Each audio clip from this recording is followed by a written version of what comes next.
Say what's cracking, YouTube? It's your boy 16 to life, and I'm back like I'm on a parole violation. You're down. Now, for those of y'all that's new to my page, in 1994 I got arrested. I was eventually sentenced to 16 years plus life, and I served 24 years straight in the California prison system. During those times, I accumulated some good stories and insight on things related to prison. I'm going to share some with y'all today. If you like the story, hit the like button, leave a comment, subscribe, and most importantly, hit that notification bell. That way, anytime I drop a story, you will be notified ASAP Rocky. Also, I rap. Do not get it twisted because you think I'm older. The flow is not like Curtis Blow. Go to my YouTube playlist, scroll down to gas stations.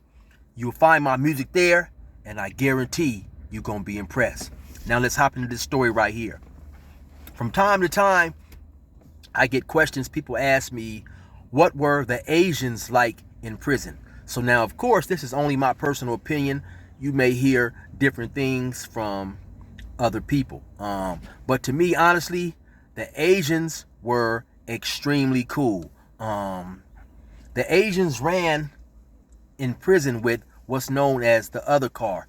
The other car consisted basically of anybody who was something other than the three large groups that you have in prison, that being Hispanics, whites, and blacks. So you might have fallen with the Asian car. You might have the Samoans, the Tongans, the Chinese, the Hmong, just to name a few, the Laotians, sometimes possibly the Indians, but sometimes the Indians had their own car, the Native American car. But yeah, man, to me, the Asians was, I would almost want to say, man, in a way, a lot of them to me, where some of them were almost black, man.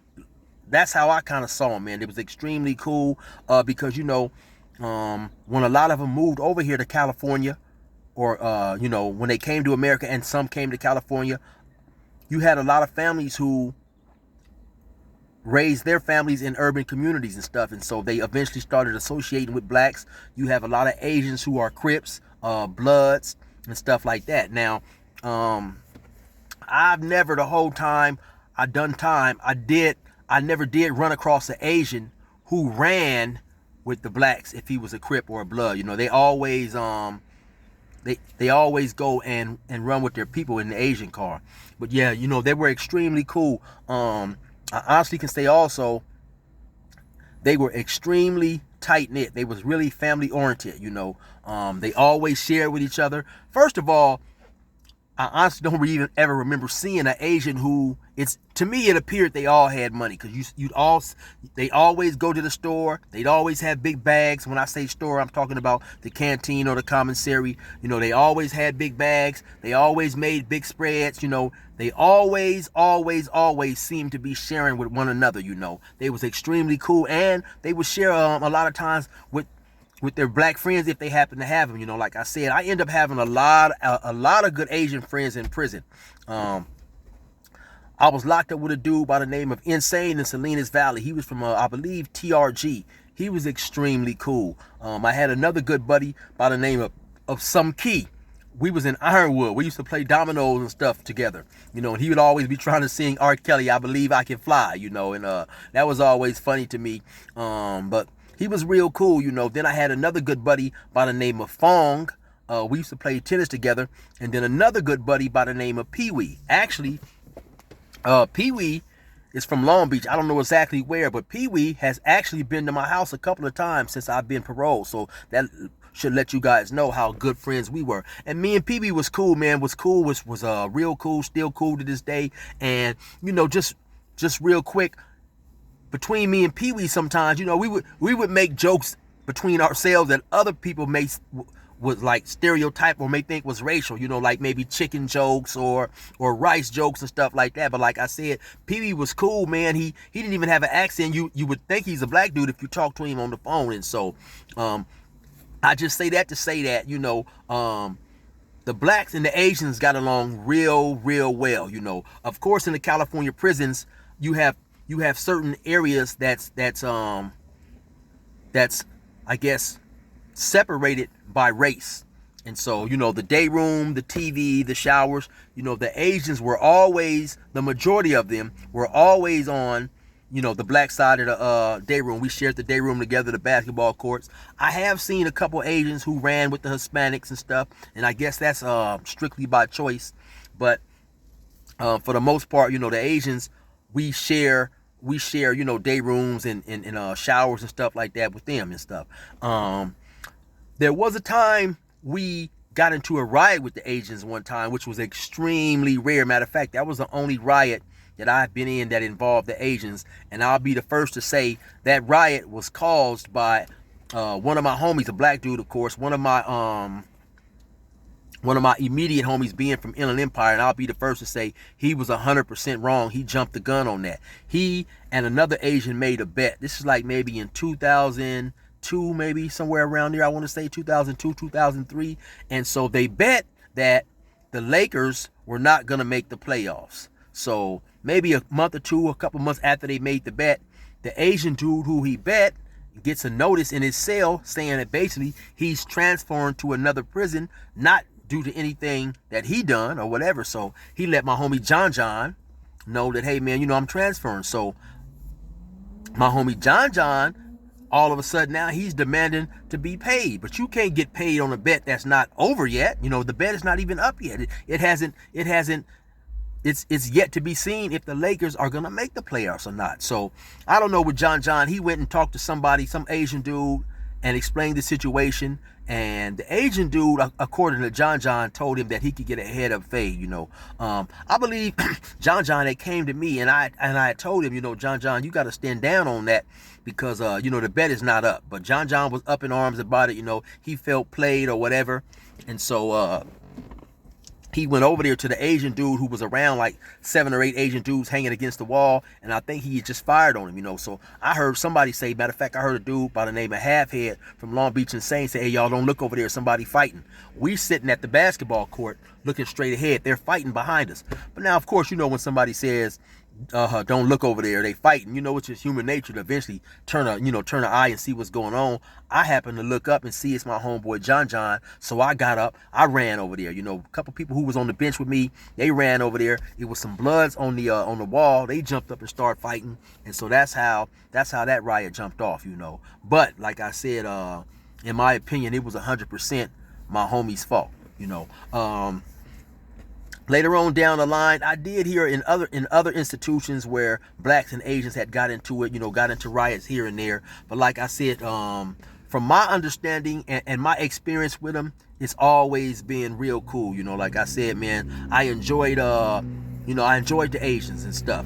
To keep it real, maybe about 2000, maybe 2002, 2003, I don't know, you know, some of them began to use the N-word, and you had a lot of brothers who wasn't feeling that, you know. And I've been in situations or institutions where you'll have an Asian using the N-word and people will come shut that down, you know, because you have some who don't care, but then you have older dudes who do care. You know, some people grew up where another race using that word was extremely disrespectful. And so I think that sometimes people fail to realize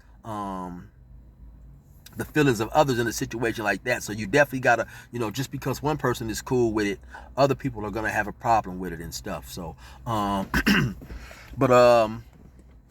you know what too, and I'll use this moment right here to shout out, man, my partner Big Marcellus from Compton, man. Happy birthday. He had a birthday yesterday. You know, Big Marcellus told me he turned well, I just say the brother's older. He may not want me to give his age out, but I do know Marcellus, he did have and I never seen him have a problem with Asians using it, but he didn't like white people using that word, because me and Marcellus, we was together, I believe about 2014 or 15, and you know, yeah, he didn't like that. That was his, you know, that's one of the things that he did not like, you know. And so him, as well as many other people, didn't like other races using that word. So, but the Asians, like I said, man, they was cool. You know, I'm not a big lover of seafood, I don't eat any seafood, so I never really tried any of their dishes. But my buddy Some Key,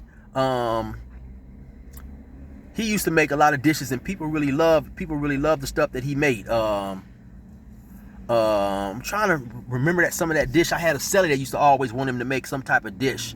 But anyway, you know, the Asians, like I said, the Asians was cool, man. I want to say probably for the most part, you know, I believe for the most part all blacks, you know, got along with them. From time to time, you definitely gonna have some arguments between, you know, between different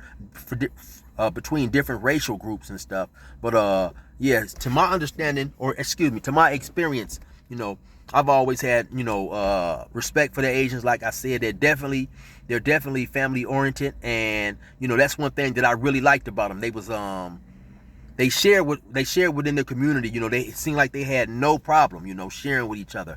And don't get it twisted too, the Asians definitely was riders. They was no punks, even though they in appearance they're much smaller than, you know, of course, the average person in prison. But don't take nothing away from them. The Asians didn't play. They was quick to ride if they felt disrespected, and they was with the business, you know.